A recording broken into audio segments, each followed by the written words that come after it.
Hello students, Kumar study circle में आप सबका स्वागत है। अधीक्षक बाल देखरेख परीक्षा को आगे बढ़ाते हुए आज की वीडियो का हमारा टॉपिक होगा scheme for care and support to victim under section 4 and 6 of POCSO act. जो बच्चे मुझसे अभी भी जुड़ रहे हैं उनको बता देना चाहता हूँ, आप लोगों के लिए ऐसे बहुत सारे वीडियो मैंने अपलोड कर दिए हैं।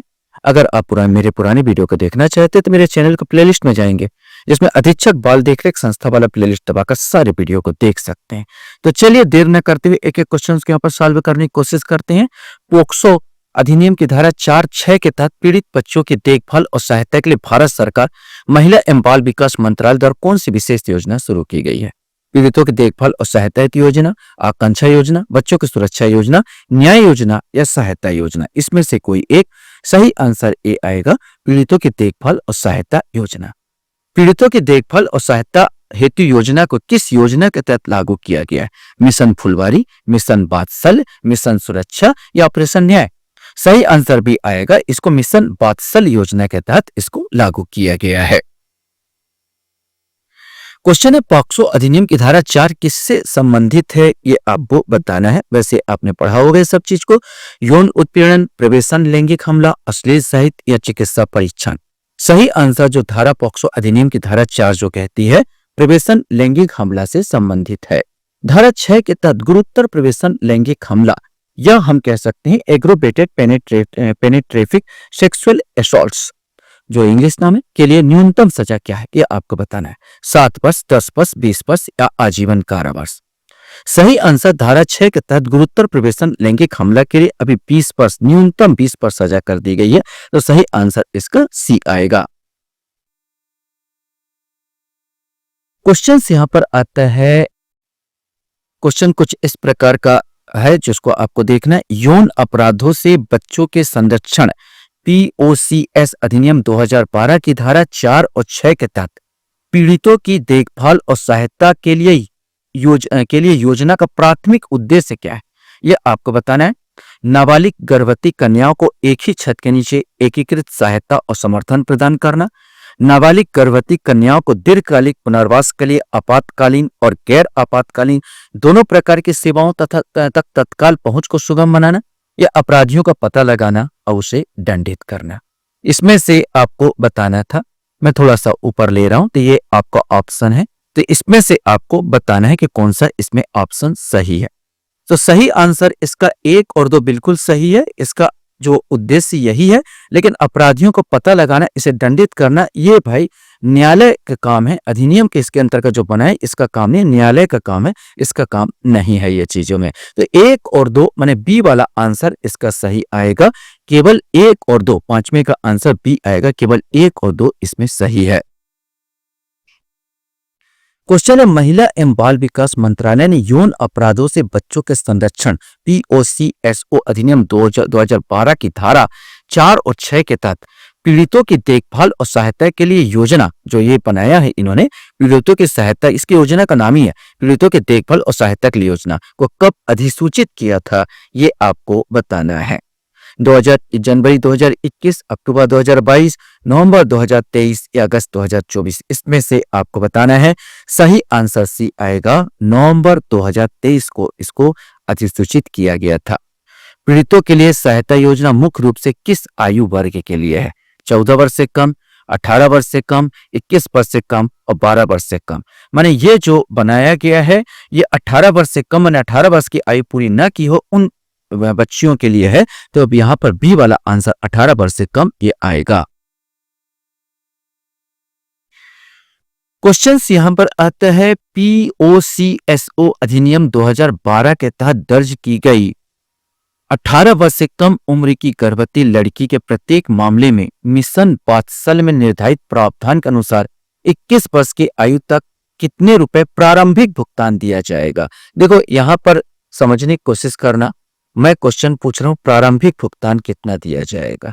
2000 रुपए, 4000 रुपए, 5000 रुपए, 6000 रुपए। ऐसे क्वेश्चंस बनेंगे ही, ये आपको पता होना चाहिए। सही आंसर डी आएगा, 6000 रुपए। 6000 रुपए प्रारंभिक भुगतान जो दिया जाएगा वो 6000 रुपए होगा। इसी के तहत क्वेश्चन बन सकता है, मिशन वात्सल्य के तहत पीड़ित बच्चों को प्रति माह कितनी वित्तीय सहायता दी जाएगी? देखो प्रारंभिक भुगतान तो 6000 है, लेकिन प्रति माह कितनी वित्तीय सहायता दी जाएगी आपको बताना है। 2,000 रुपए, 4,000 रुपए, 5,000 रुपए, 10,000 रुपया। सही आंसर इसका बी आएगा 4,000 रुपया। 4,000 रुपए प्रति माह बच्चियों को दिया जाएगा। अगर वो प्रारंभिक है तो प्रारंभिक भुगतान जो है 6,000 रुपए, बाद में जो मासिक दिया जाएगा 4,000 रुपए मासिक दिया जाएगा। क्वेश्चन है, पीड़ित बालिका को 18 वर्ष की आयु के बाद आफ्टर केयर सहायता कितने वर्ष तक मिल सकती है, ये आपको बताना है। 20 वर्ष, 21 वर्ष, 23 वर्ष, 25 वर्ष।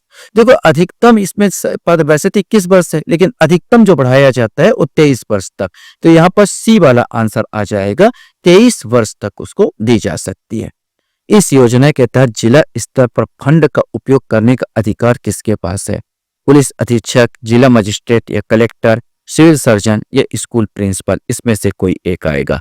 सही आंसर इसका भी आएगा, जिला मजिस्ट्रेट और कलेक्टर के पास यह अधिकार जाता है।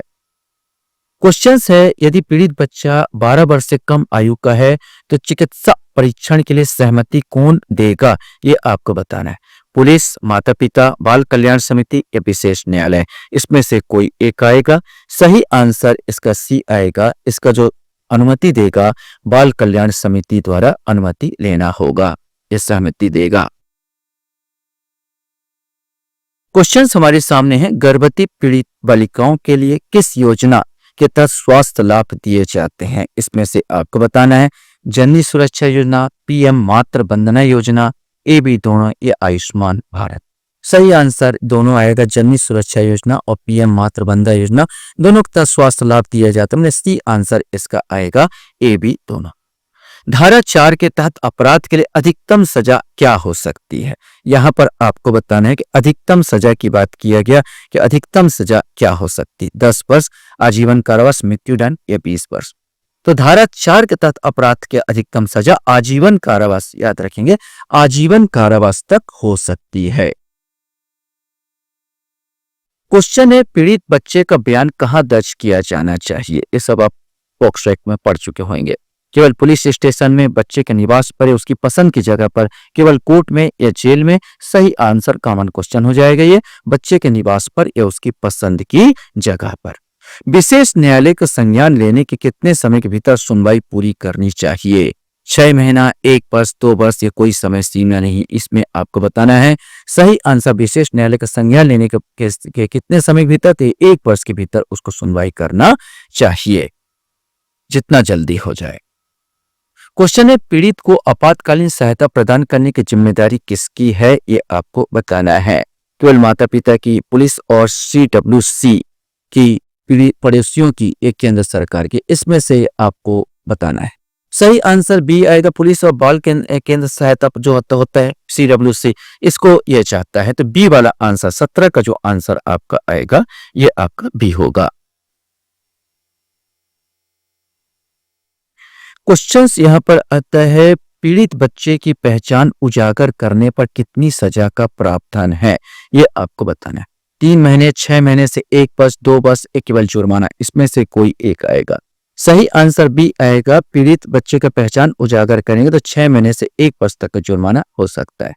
मिशन वात्सल किस मंत्रालय के पहल है? ये भी क्वेश्चन बताया जा चुका है, फिर भी आपको बताना होगा। गृह मंत्रालय, स्वास्थ्य मंत्रालय, महिला एवं बाल विकास मंत्रालय, शिक्षा मंत्रालय, एक कॉमन क्वेश्चन के अंतर्गत आएगा। सी वाला आएगा, महिला एवं बाल विकास मंत्रालय के अंतर्गत ये काम आएगा। मिशन वात्सल्य काम करता है। धारा 6 में मृत्युदंड का प्रावधान किस वर्ष के संशोधन द्वारा जोड़ा गया? पहले तो उसमें मृत्युदंड नहीं था धारा 6 में, लेकिन अभी मृत्युदंड का प्रावधान जोड़ दिया गया। तो कब जोड़ा गया? 2015, 2018, 2019 या 2022, इसमें आपको बताना था।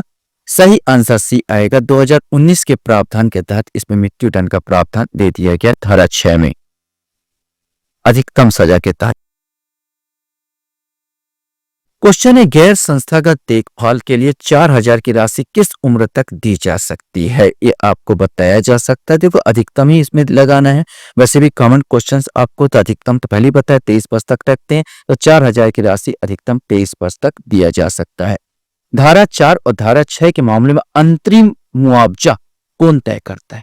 पुलिस, विशेष न्यायालय, जिला विधिक सेवा प्राधिकरण या BC दोनों, इसमें से आपको बताना है।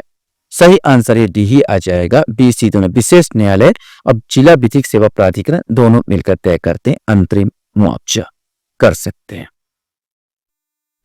क्वेश्चन यहां पर आता है कि पीड़ित सहायता योजना शक्ति सदन का उपयोग किस लिए होता है? केवल चिकित्सा के लिए, 18 वर्ष से अधिक की बालिकाओं को आवास के लिए, पुलिस प्रशिक्षण के लिए, स्कूल के लिए। सही आंसर इसका बी आएगा। 18 वर्ष से अधिक की बालिकाओं के आवास के लिए जो पीड़ित सहायता योजना की बात किया जाए तो ये बी वाला आंसर 23 का जो आंसर आ जाएगा वो बी आंसर आ जाएगा। 18 वर्ष से अधिक बालिकाओं को आवास के लिए इसका उपयोग किया जाता है। अपराध की रिपोर्ट करने में विफल रहने वाले व्यक्ति की कितनी सजा हो सकती है? 3 महीने, 6 महीने, 1 वर्ष या 5,000 रुपए जुर्माना। इसमें से आपको बताना है। सही आंसर बी आएगा। 6 महीने तक का इसका जो होता है ये सजा हो सकती है अगर आप रिपोर्ट करने में असफल रहते हैं।